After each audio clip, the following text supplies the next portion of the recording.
আশি যুগল প্রেম পর্ব ৯। পাহাড়ি বন বাতাসে উন্মাদের মতো উড়ে চলেছে শুভ্রতার চুল। শুভ্রতা বাসের জানালা দিয়ে খানিকটা ঝুঁকে এসে তাকিয়ে আছে বাইরে। অসংখ্য পাহাড়, গাছপালা, আঁকাবাঁকা রাস্তা আর এই মনোমুগ্ধকর বাতাসে রীতিমতো পাগল হয়ে যাচ্ছে সে। মনে হচ্ছে এসব কিছু আটকে রেখে যদি প্রতিটি জিনিসকে খুঁটিয়ে খুঁটিয়ে দেখতে পেত, সবই যে দেখার আগেই দৌড়ে পালাচ্ছে। কোনটা রেখে কোনটা দেখবে শুভ্রতা? ছোটবেলা থেকে ভয়ঙ্কর সব জঙ্গল, পাহাড়ে ঘুরে বেড়ানোর শখ তার, যেখানে প্রকৃতির রেখা হবে স্বচ্ছ সুনিপূর্ণ, চারদিকে থাকবে বন্য সবুজ। কিন্তু ব্যস্ত পরিবারের চাপে কখনই পাহাড়ে আসা হয়নি তার, পূর্ণ হয়নি এই সুপ্ত ইচ্ছেটাও। শুভ্রতা চোখ বুজে গাঢ় শ্বাস টেনে নিল, সাথে সাথে নাকে গিয়ে লাগলো তীক্ষ্ণ মিষ্টি গন্ধ। শুভ্রতা চোখ মেলে আবারও সরাসরি পাহাড়ের উপরে চোখ রাখলো। তবে কি এটা পাহাড়ের গন্ধ? সাদা পাশের সিটে বসে শুভ্রতার বাচ্চামোগুলো দেখছিল। এই সামান্য পাহাড়গুলো দেখেই মেয়েটা এতটা পাগল হয়ে যাচ্ছে, তাহলে পাহাড়ের গহীনে গেলে কি হবে তার? শুভ্রতার মাঝে অল্প শব্দটির যে প্রভাব আছে তাতে বরাবরই মুগ্ধ হয় সাদাফ।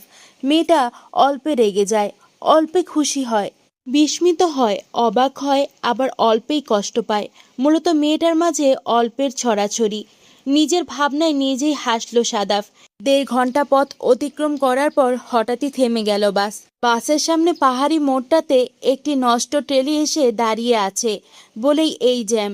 মোড়টা এতটাই সরু যে দুটো গাড়ি একসাথে যাওয়ার একেবারেই অসম্ভব। যাত্রার পথে এমন একটা গোলযোগে খানিক বিরক্ত হলো সাদাফ। একবার গাড়িতে চোখ বুলিয়ে শুভ্রতাকে নিয়ে বাস থেকে নেমে দাঁড়ালো। মেম্পেকে নামতে দেখেই বলে উঠল সাদাফ, এমনিতেই তো দেরি হয়ে গেছে মেম্পে, আজ কি শেরকর পাড়া পর্যন্ত পৌঁছাতে পারবো? সাথে কিন্তু তোমার এই আপু আছেন। আর যাই হোক, রাতে ট্রেকিং করা সম্ভব হবে না।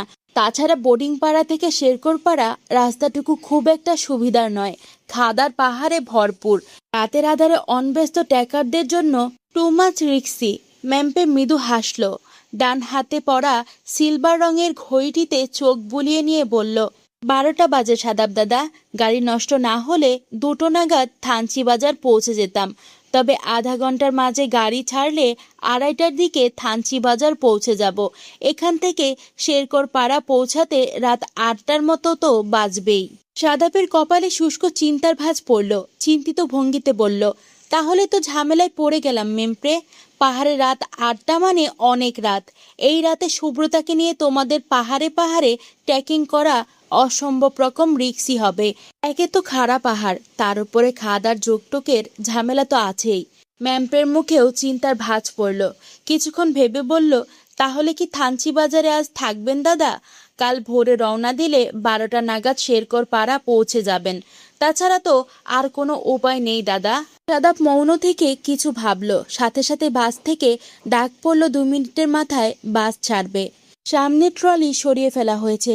সাদাপ বাসের দিকে এগোতে নিয়েও থমকে দাঁড়ালো। ওদের থেকে কিছুটা দূরে পাহাড়ের কিনারায় দাঁড়িয়ে আছে শুভ্রতা। ওদের পাশ থেকে কখন যে ওইখানটায় গিয়ে দাঁড়িয়েছে শুভ্রতা কে জানে। সাদাপ দ্রুত পায়ে সেদিকে এগিয়ে গিয়ে শুভ্রতার পাশে গিয়ে দাঁড়ালো। তাড়া দিয়ে বলে উঠল, চলুন শুভ্রতা, বাস ছাড়বে এখনই। শুভ্রতা উত্তর দিল না, কাঁপা কাঁপা হাতে সামনের দিকে ইশারা করলো।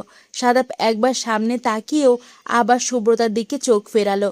মেয়েটার শরীর হালকা মৃদু কাঁপছে। সাদাপ কিছু বলার আগেই জড়ানো জিহ্বা নিয়ে বলে উঠল শুভ্রতা, এত মেঘ কেন? আর এই মেঘেরা এত সুন্দর কেন?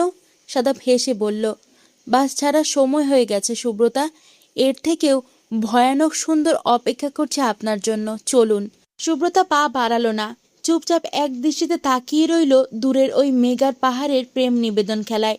ঘন সাদা মেঘ কি অদ্ভুতভাবে ডুবিয়ে রেখেছে বাহারি পাহাড়ের চূড়া, যেন কোনো অবুঝ শিশুকে পরম আবেশে বুকে আগলে রেখেছে তার পাগলাটে প্রেমিক। শুভ্রতার মনে হচ্ছে এখান থেকে চোখ ফিরালেই যেন সেই শ্বাসরুদ্ধকর প্রেম নিবাস থেকে বহিষ্কৃত হবে সে, হারিয়ে ফেলবে অমূল্য এই সৌন্দর্য। শুভ্রতাকে নড়তে না দেখে দ্বিধাভরে শুভ্রতার ডান হাতটি ধরল সাদাফ। হাতে হালকা ঝাঁকি দিয়ে বলল, চলুন শুভ্রতা, দেরি হচ্ছে তো। সাদাফের বলা কথাটুকু যেন কান পর্যন্ত পৌঁছালো না শুভ্রতার। সাদাফের পিছু পিছু শুধু ভাবলেশহীনভাবে হাঁটতে থাকলো সে। আরও ২ ঘন্টা চলার পর থানচি বাজারে এসে পৌঁছালো সাদাফ। শুভ্রতা বাস থেকে নামতেই তাড়াহুড়া করে ঘড়ি দেখল সাদাফ। 2:45। বলিপাড়া বিজিবি ক্যাম্পে নাম এন্ট্রি করাতে গিয়েও বেশ খানিকটা সময় নষ্ট হয়েছে তাদের। ফর্মের সাথে কার্ডের ফটোকপি দেওয়ার সময় সুব্রতার কার্ডটাই খুঁজে পাচ্ছিল না সুব্রতা। আর সেই খুঁজতে খুঁজতেই প্রায় 10-15 মিনিট সময় নষ্ট হয়েছে, নয়তো আরও খানিকটা আগেই থানচি বাজার এসে পৌঁছাতে পারতো তারা। এখন দুপুরের খাবার খেয়ে ট্রেকিং শুরু করলে রাত 10টার আগে শেরকরপাড়া অবধি পৌঁছাতে পারবে না তারা। সাদাফার ম্যাম্পের জন্য ব্যাপারটা খুব স্বাভাবিক হলেও সুব্রতার জন্য হবে তা ভয়াবহ। 5-6 ঘন্টা মেয়েটা একটানা হাঁটতে পারবে কিনা তাই তো একটা বড় প্রশ্ন। সুব্রতার সাথে না থাকলে এবারও তাজিংডংয়ের চূড়া থেকে ঘুরে আসতো সাদাফ, কিন্তু আজ থানচি থেকে গেলে তা কি আর সম্ভব হবে? সাদাফ গোপনে একটা দীর্ঘশ্বাস ফেলল। ক্ষুধায় অনেকটাই নেতিয়ে পড়েছে সুব্রতা। বাসে থাকা লাস্ট 1 ঘন্টা সময়টুকুতে সুব্রতা খানিক অসুস্থ হয়ে পড়েছিল। তাছাড়া সাদাপ নিজেও বেশ ক্ষুধার্ত। সুব্রতা আর মেম্পেকে নিয়ে থানচি বাজারে একটি খাবারের দোকানে ঢুকলো সাদাপ। সেখানে গরুর মাংস, সাঙ্গু নদীর পাবদা মাছ আর সাদা ভাত পাওয়া যায়। মেম্পে আর সাদাফ পেট পুড়ে খেলেও সুব্রতার কাছে সবই বিষের মতো লাগলো। খাবার মুখে দিতেই গা গুলিয়ে আসতে লাগলো তার। থানচি বাজার থেকে সুব্রতার জন্য শুকনো খাবার আর কিছু প্রয়োজনীয় জিনিস কিনে নিয়ে রেস্ট হাউস খুঁজতে ব্যস্ত হয়ে পড়ল তারা। প্রায় 1 ঘন্টা খোঁজাখুঁজির পর সুব্রতাকে নিয়ে থাকার মতো রেস্ট হাউসের সন্ধান পাওয়া গেল। 2টো রুম ভাড়া নিয়ে একটিতে সুব্রতা আর অন্যটিতে মেম্পে আর সাদাফের থাকার ব্যবস্থা হলো। যার যার রুমে গিয়ে ফ্রেশ হয়েই বিছানা নিল সবাই। শরীরটা অত্যন্ত ক্লান্ত লাগছে সুব্রতার।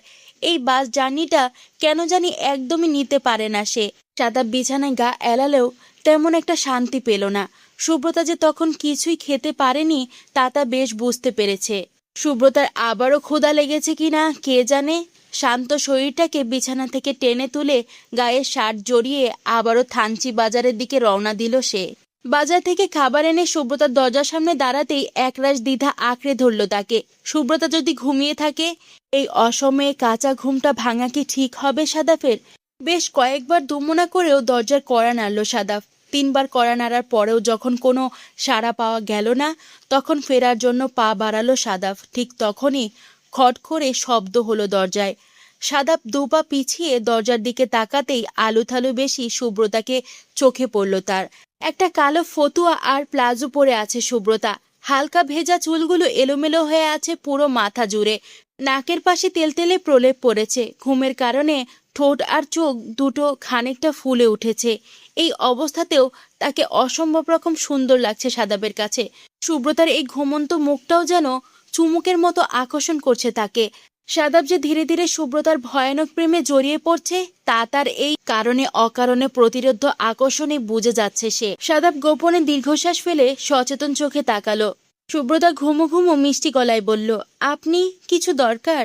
সুব্রতার এই ঘুমো ঘুমো কণ্ঠ শুনে আবারও এক ধাক্কা খেলো সাদাফ।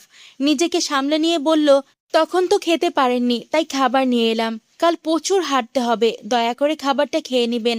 তার সাথে যে মেডিসিনগুলো রাখা আছে ওগুলোও খেয়ে নিবেন।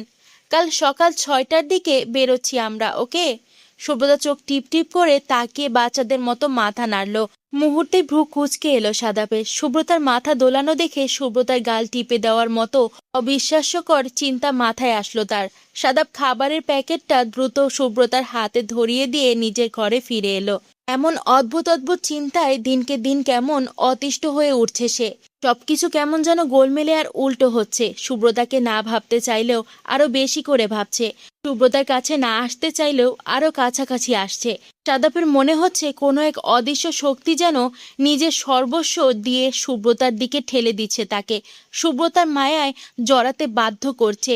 যে মেয়েটাকে প্রথম দেখাতেই কোনো অনুভূতি জাগেনি, সেই মেয়েটাকেই দিনে দিনে অসম্ভব রূপবতী মনে হচ্ছে। তবে কি এটা প্রকৃতির কোনো ষড়যন্ত্র? গভীর ঘুমের মাঝেও হালকা মৃদু ডাক কানে আসছে সুব্রতার। মনে হচ্ছে কেউ তাকে ডাকছে। ডাকতে ডাকতে ক্লান্ত হয়ে আবারও নতুন উদ্যমে ডেকে চলেছে। আচ্ছা, সুব্রতা কি স্বপ্ন দেখছে? ঘুমের মাঝেই সব আকাশ পাতাল চিন্তা করে চোখ মেলে তাকালো সুব্রতা।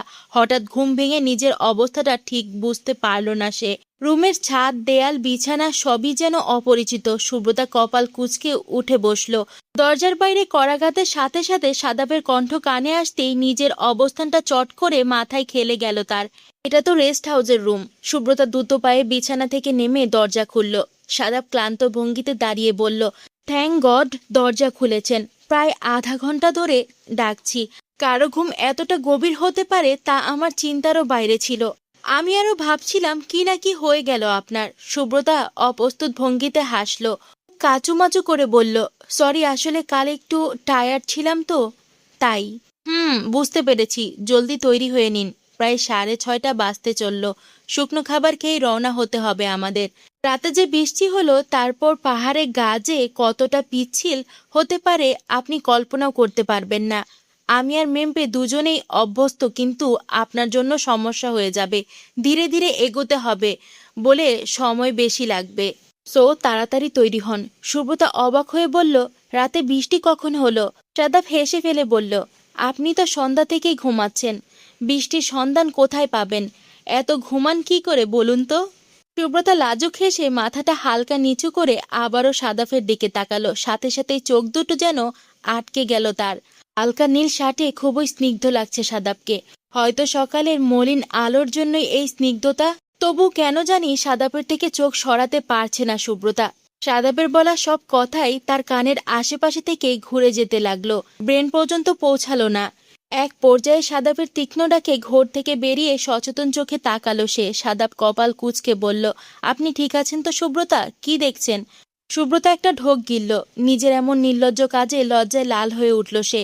সাদাবের কথায় কোনো উত্তর না দিয়ে ঠাস করে দরজাটা লাগিয়ে দিল সে। সাদাব সুব্রতার এমন বিহেভিয়ারে বেশ অবাক হলো। কয়েক সেকেন্ড চুপচাপ দাঁড়িয়ে থেকে নিজের রুমের দিকে পা বাড়ালো। দরজা লাগিয়ে সারা রুমময় অস্থিরতা নিয়ে পায়চালি করতে লাগলো সুব্রতা। কিছুদিন যাবৎ নিজের সব কাজকর্মে ভয়ানক রকম রেগে যাচ্ছে সে। সাদাফের দিকে এমন বেহায়ার মতো তাকিয়ে থাকা নিয়েও ভীষণ রাগ লাগছে তার। কি দরকার ছিল এভাবে তাকিয়ে থাকার? সাদাব নিশ্চয়ই খুব বাজে মেয়ে ভাবছে তাকে। আর তাকিয়ে যখন ফেলেছিলই, তখন যুক্তিসঙ্গত কিছু না বলে দরজাটা কেন লাগিয়ে দিতে হলো? এখন নিশ্চয়ই বাজে মেয়ের সাথে সাথে বেয়াদপও ভাবা হচ্ছে তাকে। সুব্রতা নিজের মাথার চুল নিজেই টেনে ছিঁড়ে ফেলতে ইচ্ছে করছে, পা ছড়িয়ে কাঁদতে ইচ্ছে করছে। সেই প্রথম থেকে কারণে অকারণে সাদাপের সামনেই হেনস্থা হতে হচ্ছে তাকে। সাদাপ নিশ্চয়ই তাকে আত্মমর্যাদাহীন মেয়ে ভাবছে। কথাগুলো ভাবতেই মনটা বিষিয়ে এলো সুব্রতার। অদ্ভুত এক অনুভূতি, আত্মসম্মানবোধ, এসবের টানাপোড়েনায় মন নামক বস্তুটা যেন রক্তাক্ত হয়ে চলেছে তার। ভীষণ ভীষণ রাগ লাগছে, আবার কষ্ট হচ্ছে। সাদাবের কলার ধরে নিজের খুব কাছে টেনে এনে বলতে ইচ্ছে করছে, কেন এত জ্বালাচ্ছেন আমায়? আমি যে জ্বলে পুড়ে যাচ্ছি, সেদিকে একবারও দৃষ্টি পড়ছে না আপনার? কেন? পাহাড়ি জীবন যেমন অদ্ভুত, ঠিক তেমনই অদ্ভুত পাহাড়ি রীতি। এই মেঘ, এই বৃষ্টি, বাক্য যেন বিশেষ করে পাহাড়ি জনপথের জন্যই সৃষ্টি। ঋতু হিসেবে বসন্তকাল হলেও রাত থেকে চলছে তুমুল বর্ষণ। সকালের দিকে আকাশ পরিষ্কার দেখে শেরকোরপাড়ার পথে হাঁটা দিল সাদাব সুব্রতা। কিন্তু যাত্রাপথে 2 ঘন্টার মাথায় আবারও শুরু হলো বৃষ্টি। চারিদিক অন্ধকার করা বৃষ্টি। 2 ঘন্টা একটানা হেঁটে অনেকটাই হাঁপিয়ে উঠছিল সুব্রতা। আঁকাবাঁকা বন্দর পথ পেরিয়ে মাত্রই জঙ্গলের মতন জায়গায় পৌঁছেছিল তারা। এর মধ্যেই বৃষ্টিকন্যা পরম আমোদে মেতে উঠেছে গাছের সবুজ পাতায় আর নির্বাক গাছপালার ডালপালায়। মেম্পে পাহাড়ি যুবক হওয়ায় জায়গাটার খুঁটিনাটি সমস্তই যেন নখদর্পণে তার। তাছাড়া একাধিক আসার ফলে সাদাবের কাছে অতি পরিচিত হয়ে উঠেছে এই পথঘাট। তাই বৃষ্টি শুরু হওয়ার সাথে সাথেই 5-10 মিনিটের মাথায় একটা গুহার মতো জায়গা খোঁজ করে ওই অযাচিত বৃষ্টি বিলাস থেকে রক্ষা পেল তারা। কিন্তু ততক্ষণে শরীরের অধিকাংশ ভিজে টইটম্বুর। সাদাব মেম্পে যখন ভেজা চুল আর শার্ট ঝাড়তে ব্যস্ত, ঠিক তখনই সুব্রতা ব্যস্ত এই বন্য সৌন্দর্যে। এর আগে কখনো পাহাড়ে বৃষ্টি দেখার সৌভাগ্য হয়নি তার। চারদিকে ভেজা পাহাড়ি মাটির তীব্র গন্ধ, পাতায় পাতায় বৃষ্টির অদ্ভুত রিমঝিম শব্দ।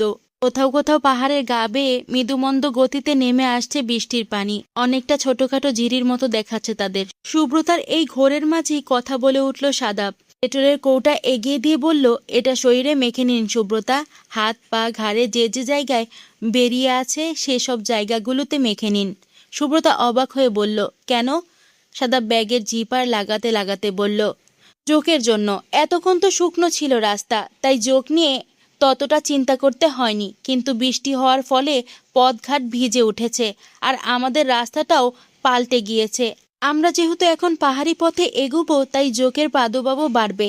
তাছাড়া জুমের ফসলও তোলা হয়ে গিয়েছে, এখন জোক সংক্রান্ত ঝামেলাটা বাড়াবাড়ির পর্যায়ে পৌঁছাবে। সাদাফের কথার মাঝেই কথা বলে উঠল সুব্রতা। ব্রু কোচকে বলল, কিন্তু জোকের সাথে ডেটলের কি সম্পর্ক?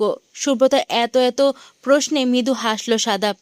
প্যাকেটটা কাঁধে ওঠাতে ওঠাতে বলল, জোক তামাক আর ডেটলের গন্ধ সহ্য করতে পারে না সুব্রতা। গায়ে ডেটল মাখা হলে জোক অপেক্ষাকৃত কম ধরে। আমরা যখন নিয়মিত ট্রেকিংয়ে যেতাম, তখন কাপড় মোজা সবকিছু তামাক গোলা পানিতে ভিজিয়ে শুকিয়ে নিতাম। এটা হঠাৎ ট্রেকিং বলে তেমন কোনো প্রস্তুতি নিতে পারিনি। সুব্রতা সাদাফের দিকে কিছুক্ষণ বোকার মতো তাকিয়ে থেকে শরীরে ডেটল মাখিয়ে নিল।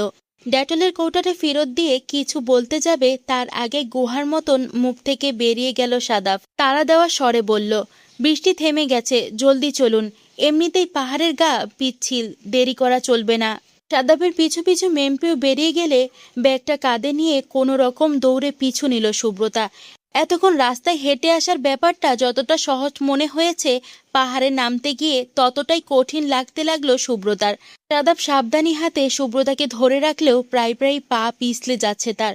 সুব্রতা এক হাতে সাদাবের হাত আর অন্য হাতে বিভিন্ন বনু গাছ ধরে ধরে নিচে নেমে এলো। একটা পাহাড় নেমেই হাঁপিয়ে উঠে বলল, আর কত? সাদাব আর চোখে তাকালো। মেম্পে হেসে বলল, আরো 4 ঘন্টার মতো পথ হাঁটতে হবে আপু। তার মধ্যে ছোট বড় 8 থেকে 10টা পাহাড় নামতে উঠতে হবে। কেবল তো যাত্রা শুরু। মেম্পের কথায় চোখ বড় বড় করে তাকালো সুব্রতা।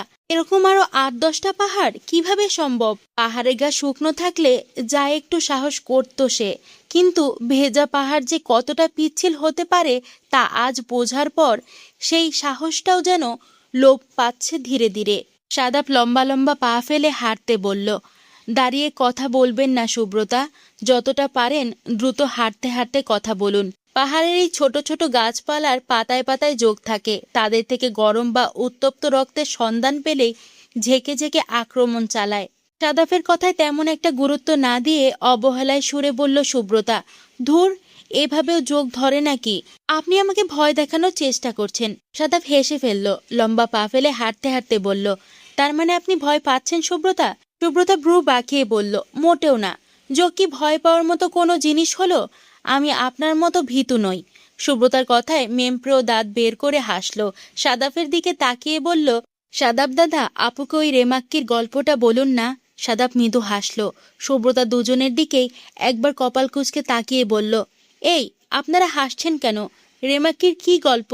সাদাব বিদ্রুপ করে বলল, আপনি ভয় পেতে পারেন সুব্রতা, মেয়েরা একটু বেশি ভীতু হয় কি না? সুব্রতা চেতে উঠে বলল, বললাম না আমি ভয় পাই না, বলুন কি বলতে চান। সুব্রতাকে রাখতে দেখে বেশ মজা পেল সাদাফ। আরও একটু রাগিয়ে দিয়ে বলল, আমি তো কিছু বলতে চাই না, তবে আপনি যদি শুনতে চান তাহলে ভিন্ন কথা। সুব্রতা নাক ফুলিয়ে বলল, বেশ, আমি শুনতে চাইছি, বলুন। সুব্রতার রাগে টকটকে মুখটা একবার আর চোখে দেখে নিয়ে বলে উঠল সাদাফ, প্রায় 2 বছর আগের কথা। আমি আমার ফ্রেন্ড আদিপ প্রায় মাসখানেক ধরে বাগতালি থেকে শুরু করে রেমাক্কির আপার স্ট্রিমের সবগুলো ঝিরিতে অনুসন্ধানী অভিযান চালাচ্ছিলাম। তখন যদিও বর্ষাকাল ছিল, কিন্তু যোগজনিত সমস্যার এতটাই কাহিল হয়েছিলাম যে বলার মতো নয়। একদিন আমরা রেমাক্কি খাল হয়ে শিরোপি পাহাড় থেকে নেমে আসা ঝিরি ধরে সেটার আপস্ট্রিমে ট্র্যাক করছিলাম। বিকেলের দিকে হঠাৎই শুরু হলো ঝুম বৃষ্টি। কিছুক্ষণের মধ্যেই ঝিরির পানি অপেক্ষাকৃত বেড়ে গেল। হরকাবানের আশঙ্কায় আমরা ঝিরি ছেড়ে পাশের পাহাড়ে উঠে গেলাম এবং বাধ্য হয়ে ব্যাক ট্র্যাক করে পাহাড়ের দিকে ফিরে এলাম। দুর্ভাগ্যবশত আমরা পাহাড়ি ঝুমের ওপর দিয়ে হাঁটছিলাম, আর আমাদের দুর্ভাগ্যটা জোকেদের জন্য সৌভাগ্য হয়ে দাঁড়ালো। দুটো পায়ে মুহূর্তেই জোকের বহর পড়ল। জোক ছাড়াতে নিচু হতেই ঘাড়ে এসেও আক্রমণ চালালো। আদিব না দাঁড়িয়ে দৌড়াতে দৌড়াতে বলল, সাদাব ছুট, থামিস না। এমনিতে বৃষ্টিতে ভেজা ছিল পাহাড়, তার উপরে ঝোপঝাড়। 2-1 পা দৌড়াতেই উল্টে পড়েছিলাম, তো আবারও দৌড়াচ্ছিলাম। আধা ঘন্টা চলার পর একটা ফাঁকা জায়গায় থেমে জোক ছাড়াতে বসে রীতিমতো বিস্মিত হলাম আমরা। পায়ের জোক ছাড়িয়ে শার্ট খোলার পর দেখা গেল পিঠেও শখানেক জোক। এত জোক ছাড়ানো সম্ভব নয় বলে চাকু দিয়ে চেঁচে ফেলতে হয়েছে সেই জোক। তা সাদাবকে মাঝপথে থামিয়ে দিয়েই বলে উঠল সুব্রতা, আর শুনবো না আমি, থামুন প্লিজ। সাদাব দুষ্টামি করে বলল, ভয় পাচ্ছেন? সুব্রতা জোর গলায় বলল, একদম না। পাশ থেকে হাস্যোজ্জ্বল কণ্ঠে বলে উঠল মেম্পে, আদিব দাদার প্যান্টের নিচেও ঢুকে গিয়েছিল না সাদাব দাদা? সাদাব জবাব না দিয়ে দ্রুত পায়ে এগিয়ে গেল। সুব্রতা ভয়ে ভয়ে নিজের জামা কাপড় ঝাড়তে লাগলো। এই যোগকথন শোনার পর থেকে সারা গায়ে কেমন সুরসুরি লাগছে তার। বারবার মনে হচ্ছে এই বুঝি জামার নিচে ঢুকে গেল সব যোগ। উফ, কি যন্ত্রণা! বোর্ডিং পাড়া পর্যন্ত বিনা বাধায় পৌঁছে গেলেও বিপত্তি বাঁধল বোর্ডিং পাড়া পেরোনোর পর। পাহাড়ের সংখ্যা, উচ্চতা, খাত এবং যোগ সবই যেন বাড়তে লাগলো এবার। প্রায় 400 ফিট খাড়া পাহাড় তাদের নামতে হলো শুধুমাত্র চিকন খাঁজ কাটা খেজুর গাছের ধাপ পেয়ে। সুব্রতার এমনিতে উচ্চতার ভীতি না থাকলেও নিচে নামতে বেশ বেগ পেতে হলো। এই সরু পথে সাদাপের পক্ষে সুব্রতাকে ধরে রাখা সম্ভব নয়। তার ওপর গাছের পাশে বাঁধা বাঁশে দেখা গেল জোকের বহর। সরাসরি জোকের ওপর হাত রেখেই কোনো রকম পার হতে হলো জায়গাটুকু। সাদাব সুব্রতাকে সবার পেছনে দেওয়ায় অপেক্ষাকৃত কম আক্রমণের শিকার হলো সে। কিন্তু ওইটুকুই সুব্রতার জন্য ভয়াবহ ব্যথার কারণ হয়ে দাঁড়ালো। সাদাব ওর হাত থেকে জোক ছাড়িয়ে দিয়ে খুব যত্ন করে জায়গাটা পরিষ্কার করে দিয়ে অলিভ অয়েল লাগিয়ে দিল। সুব্রতা ব্যথা ভুলে চোখ বড় বড় করে বলল, আপনি অলিভ অয়েল নিয়ে ঘুরেন নাকি? সাদাব শীতল গলায় বলল, অলিভ অয়েল দিলে জোকে কামড়ানো স্থানে ইনফেকশন হওয়ার সম্ভাবনা কম থাকে। এবার জলদি চলুন, আরও প্রায় 1 ঘন্টার মতো হাঁটতে হবে আমাদের। সাদাব যাওয়ার কথা বলতেই উৎসাহ নিয়ে উঠে দাঁড়ালো সুব্রতা। এতক্ষণ এত কষ্টের পর এখন ব্যাপারটাকে দারুণভাবে এনজয় করছে সে। খাড়া পিচ্ছিল পাহাড়ে ওঠানামায় দারুণ আকর্ষণ খুঁজে পাচ্ছে সে। আরও প্রায় 1-1.5 ঘন্টা হাঁটার পর শেরকর পাহাড়ে এসে পৌঁছালো তারা। পাহাড়ে পা রাখতেই সুব্রতার চোখে মুখে এবারে জয়ের মতো আনন্দ খেলে গেল। খুশিতে লাফিয়ে উঠে সাদাফের ডান হাতটা শক্ত করে চেপে ধরল সে। নিজের হাতে সুব্রতার স্পর্শ পেয়ে পাশ ফিরে তাকালো সাদাফ। সুব্রতার চোখে মুখে রাজ্য জয়ের আনন্দ দেখে তার ঠোঁটেও ফুটল হাসি। সুব্রতার মুগ্ধ চোখ জোড়াকে এভাবেই বারবার মুগ্ধ করে তোলার ভয়ানক ইচ্ছে জাগলো তার। মনে হতে লাগলো তার পাশে দাঁড়ানো আশ্চর্য মুগ্ধতা ভরা তরুণীটি শুধুই তার, যাকে নিয়ে পৃথিবীর গহীন থেকে গহীনে হারিয়ে যেতেও বাধা নেই, একটুও না। সাদাপরা শেরকরপাড়া পৌঁছানোর পরপরই আবারও শুরু হয়েছে ঝুম বৃষ্টি। মেম্পেদের বাঁশের চাঙার ঘরের বারান্দার দিকে দাঁড়িয়ে মেঘলা আকাশের দিকে তাকিয়ে আছে সাদাফ। এটা তো বর্ষাকাল নয়, তাহলে এত বৃষ্টি কেন পুরো পাহাড় জুড়ে? এই বৃষ্টি কি তবে শুধু তাদের জন্য? তাদের নয়, শুধু এবং শুধুই সুব্রতার জন্য। সুব্রতাকে আজকাল বৃষ্টি বলে বোধ হয় সাদাফের। যে বৃষ্টিতে গা ভেজালেই মনে প্রেম জাগে, চোখ জুড়ে ভর করে হাজারো অনুভূতির মেলা। আজ সারাটা পথ সুব্রতাকে খুব করে খেয়াল করেছে সাদাফ। সাদাফ ভেবেছিল এতটা পথ আসতে গিয়ে সুব্রতা ভেঙে পড়বে, ন্যাকা স্বরে কাঁদবে, নাক সিটাবে। কিন্তু সাদাফের ধারণাকে সম্পূর্ণ ভুল প্রমাণ করেছে সুব্রতা। তার জীবনের প্রথম ট্রেকিংয়ে এসে হাঁপিয়েছে ঠিক, কিন্তু ধৈর্য হারায়নি, একবারও অভিযোগ তুলেনি। সাদাফের সহযাত্রী হয়ে অভিযোগহীন পায়ে হেঁটেছে ঘন্টার পর ঘন্টা। আজ এই বন্য পাহাড়ি জনপদে এসে কেন জানি বৃষ্টির ডাকে সাড়া দিতে মন চাইছে তার। সুব্রতাকে একদমই নিজের করে পেতে ইচ্ছে করছে। সুব্রতা তার স্ত্রী হওয়া সত্ত্বেও যে দূরত্ব, সেই দূরত্বকে পাহাড়ি বৃষ্টির সাথে ভাসিয়ে দিতে ইচ্ছে করছে, কিন্তু তাই কি হয়? আরশি যুগল প্রেম পর্ব 9 এখানেই শেষ করছি। আজকের এই পর্বটা আপনাদের কাছে কেমন লাগলো অবশ্যই কমেন্টস করে জানাবেন। গল্পটি ভালো লাগলে চ্যানেলটি সাবস্ক্রাইব করে বন্ধু হয়ে পাশে থাকবেন। সবাই ভালো থাকবেন, সুস্থ থাকবেন। আরেকটা নতুন গল্প নিয়ে চলে আসব। ধন্যবাদ সবাইকে।